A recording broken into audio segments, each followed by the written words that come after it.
Bianzi lalong minahal ng kanyang supporter at sponsor. Kuya Rab lalong humanga sa dalaga nang malaman ito. Bago ko ipagpatuloy ang maiksing reaction video na ito, hiling ko lang na patapusin ang panonood nito para malaman ang nilalaman nito, at kung bago ka pa lang sa munting channel na ito, paki-subscribe para lagi kang updated sa video ng mga kalingap. At pakisuportahan natin ang ama ng kalingap na si Val Santos, matubang Ate Edna Vlog at si Kalingap Rab.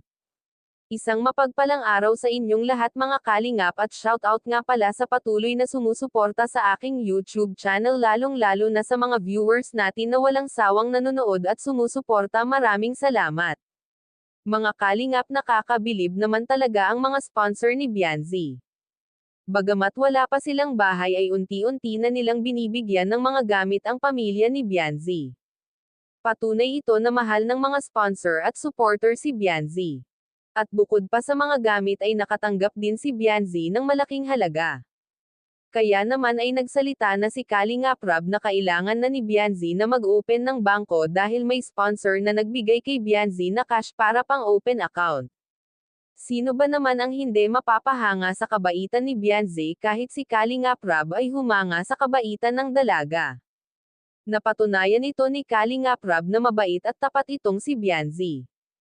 Dahil kahit pinipilit si Bianzi ng sponsor na direktang bibigyan ito ng pera ay tinanggihan nito ang sponsor at nagsumbong ito kay Kalingap Rab. Kaya dito na booking ni Kalingap Rab kung sino ang sponsor na ito. Kaya dahil dito ay malaki talaga ang tiwala ni Kalingap Rab kay Bianzi. Nagulat nga itong si Kalingap Rab at may tindahan na palang tinayo itong si Bianzi dahil pag walang pasok ay siya ang nagbabantay ng tindahan na malapit sa court, dahil pag nauhaw nga naman ang mga manlalaro at gustong kumain ay malapit na ang kanilang bilihan.